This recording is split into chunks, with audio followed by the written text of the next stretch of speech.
Assalamualaikum warahmatullahi wabarakatuh. Kami dari Offering LZ, saya April Villa Vidya Fanif, dan saya Anissa Syarinia. Hari ini kita akan mempresentasikan tentang informasi akuntansi diferensial, menjual, atau memproses lebih lanjut. Nah, kita langsung saja ke videonya. Yang pertama, sebelum kita menyelam lebih lanjut tentang materi informasi akuntansi diferensial, menjual atau memproses lebih lanjut, ada kalanya kita harus mengetahui terlebih dahulu apa sih definisi dan konsep dari akuntansi diferensial itu sendiri. Jadi, informasi atau definisi dari informasi akuntansi diferensial adalah informasi yang menyajikan dan digunakan untuk membuat keputusan bisnis dengan mempertimbangkan perubahan yang dihasilkan dari alternatif yang berbeda. Nah, informasi di akuntansi diferensial ini akan membantu manajer dalam memilih antara dua atau lebih opsi berdasarkan perubahan pendapatan dan biaya yang dihasilkan dari setiap alternatif. Jadi, intinya informasi akuntansi diferensial ini akan berkaitan dengan masa yang akan datang yang diperlukan dan juga terkait dengan masalah pemilihan alternatif atau alternative choice problem. Jadi kata kuncinya ketika kita berbicara tentang informasi akuntansi diferensial itu ada dua, yakni mengacu pada masa yang akan datang dan juga yang pertama dan juga yang selanjutnya adalah pemilihan alternatif atau ada alternatifnya seperti itu. Nah, seperti yang kita tahu juga bahwasannya di dalam informasi akuntansi manajemen ini ada tiga, yakni ada informasi akuntansi penuh, informasi akuntansi diferensial, dan juga informasi akuntansi pertanggungjawaban. Dan yang saat ini kita bahas ini adalah informasi akuntansi diferensial. Nah, apa perbedaan dari ketiga-tiganya ini?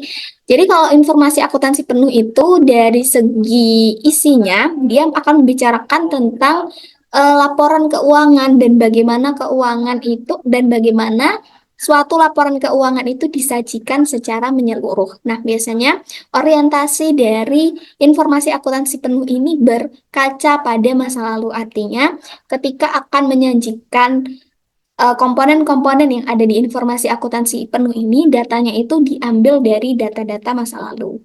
Dan orientasinya itu adalah untuk menjawab pertanyaan berapa biaya yang dikeluarkan untuk sesuatu kebutuhan, seperti itu.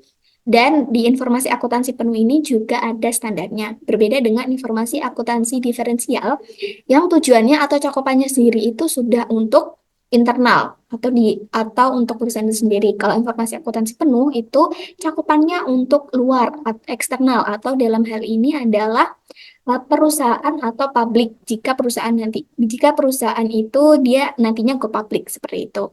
Nah, untuk yang terakhir itu ada informasi akuntansi pertanggungjawaban. Nah, informasi akuntansi pertanggungjawaban di sini itu dia orientasinya itu ada pada penilaian kinerja keuangan dan juga untuk pemeriksaan manajernya. Jadi biasanya kalau untuk kebutuhan informasi tiap manajer cabang misalnya adalah manajer pemasaran, manajer keuangan. Jadi informasi tiap bagian-bagian manajer itu menggunakan informasi akuntansi pertanggungjawaban ini. Jadi berbeda dengan informasi akuntansi diferensial yang memang khususnya adalah untuk internal, cakupannya atau orientasinya itu untuk masa depan dan dia digunakan untuk pengambilan keputusan terhadap dua alternatif yang untuk opsi apakah akan lanjut ataukah tidak. Jadi secara intinya atau konsepnya dari informasi akuntansi diferensial ini adalah dia memang merupakan informasi akuntansi yang dihubungkan dengan pemilihan alternatif dan juga informasi akuntansi diferensial ini adalah taksiran dari perbedaan aktiva, pendapatan, dan biaya alternatif dari suatu tindakan tertentu dibandingkan dengan tindakan yang lainnya. Dan tadi sesuai yang saya jelaskan juga di awal bahwasannya informasi akuntansi diferensial ini ada dua unsur pokok. Yang pertama ada informasi masa yang akan datang dan berbeda di antara alternatif yang dihadapi oleh para pengambil keputusan. Nah, selanjutnya kita berbicara tentang apa saja sih komponen-komponen utama yang ada di informasi akuntansi diferensial. Nah, di komponen utama atau hal-hal yang harus wajib nih kita ketahui ketika kita berbicara tentang informasi akuntansi diferensial ini ada dua, yakni yang pertama ada pendapatan diferensial dan juga ada biaya diferensial. Nah, apa sih perbedaan dari pendapatan diferensial dan juga biaya diferensial. Jadi yang pertama dulu untuk pendapatan diferensial atau differential revenue itu adalah pendapatan yang berbeda dalam suatu kondisi dibandingkan dengan kondisi yang lain atau pendapatan tambahan yang dihasilkan dari memilih satu alternatif dibandingkan dengan yang lain. Nah, contoh dari pendapatan diferensial ini itu ada pendapatan tambahan dari menjual produk baru dibandingkan dengan produk lama. Jadi, inti atau kata kunci dari diferensial ini adalah dia adanya tambahan dari akibat memilih alternatif lain seperti itu. Sama juga dengan biaya diferensial, yaitu biaya yang berbeda dalam suatu kondisi dibandingkan dengan kondisi yang lain. Atau bisa juga kita artikan bahwasanya biaya diferensial ini adalah biaya tambahan yang dikeluarkan atau dihemat sebagai hasil dari memilih satu alternatif dengan yang lainnya. Nah, biaya diferensial atau differential cost ini kalau dalam bahasa Indonesia bisa juga disebut sebagai biaya relevan. Nah, ciri-cirinya itu ada dua dari biaya diferensial. Yang pertama, merupakan biaya masa yang akan datang. Dan ciri yang kedua itu berbeda di antara alternatif tindakan. Nah, contohnya apa? Contohnya adalah biaya produksi tambahan untuk produk baru dibandingkan dengan produk lama. Seperti itu. Jadi misalkan suatu perusahaan itu ingin punya produk nih dan juga ingin memproduksi produk yang baru. Nah, maka dari situ kita perlu tahu nih perbandingan produk yang lama dan produk yang baru itu dari segi biaya produksinya itu perbedaannya berapa. Dan juga nanti harga jualnya juga yang masuknya nanti di pendapatan diferensial. Seperti itu. Nah, selanjutnya apa saja karakteristik informasi dari akuntansi diferensial ini? Karakteristik informasinya itu ada tiga. Yang pertama, jadi informasi yang dimuat dalam akuntansi diferensial ini harus relevan atau relevansi. Jadi hanya informasi yang memang benar-benar relevan atau benar-benar cocok antara alternatif yang relevan untuk setiap keputusan.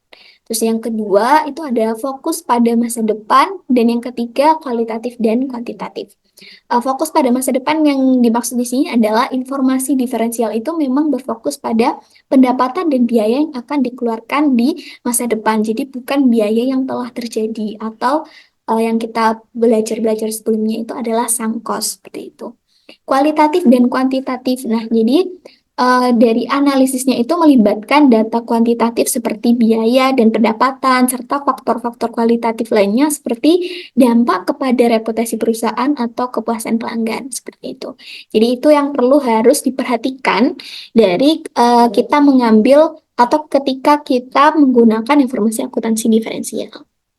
Nah, selanjutnya adalah gimana sih proses pengambilan keputusan menggunakan informasi akuntansi diferensial. Nah, langkah-langkahnya itu ada 5. Yang pertama adalah identifikasi alternatif. Nah, jadi yang pertama yang harus kita lakukan adalah kita harus menentukan nih opsi-opsi yang tersedia untuk keputusan bisnis itu seperti apa.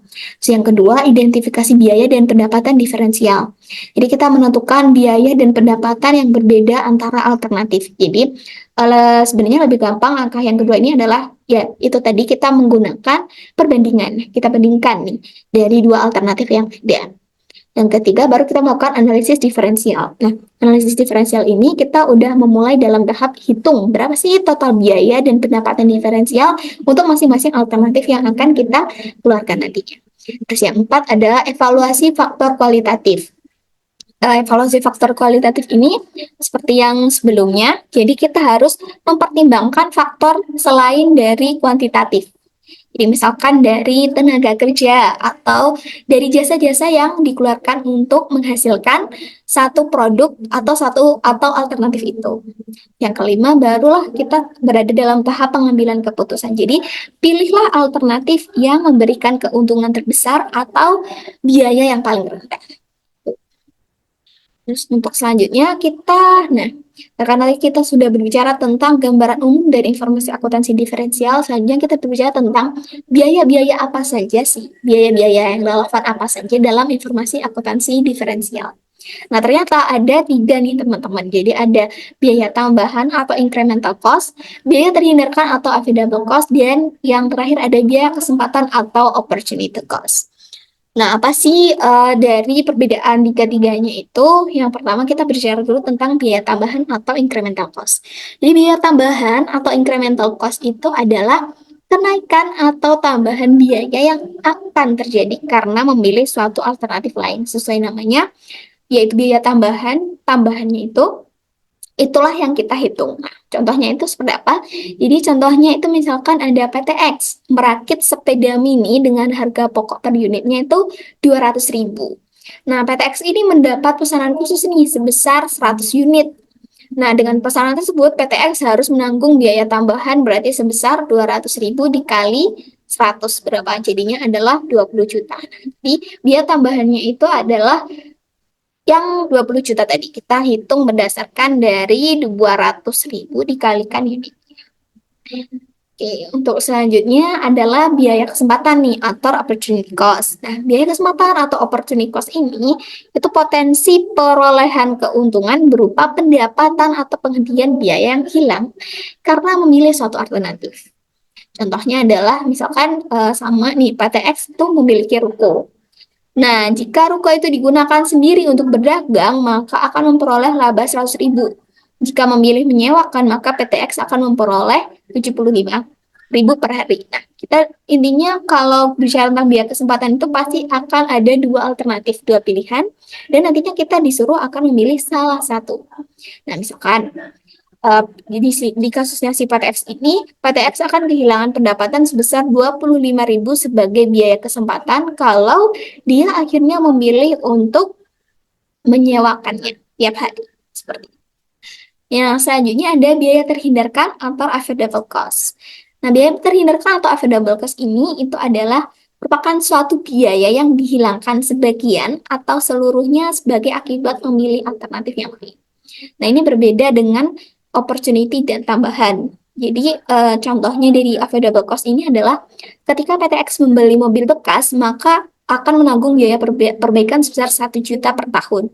Jika membeli mobil baru selama 5 tahun, pertama maka akan bebas dari biaya perbaikan. Jadi biaya perbaikan mobil akhirnya menjadi biaya terhindarkan bagi PTX jika membeli mobil yang baru. Seperti itu.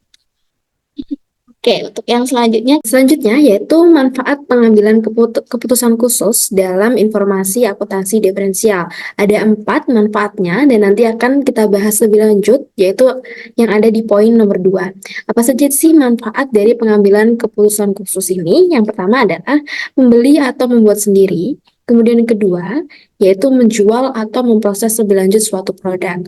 Kemudian yang ketiga ada menghentikan atau melanjutkan produksi produk tertentu atau kegiatan usaha suatu bagian perusahaan. Kemudian yang terakhir yaitu adalah menerima atau menolak pesanan khusus. Nah, selanjutnya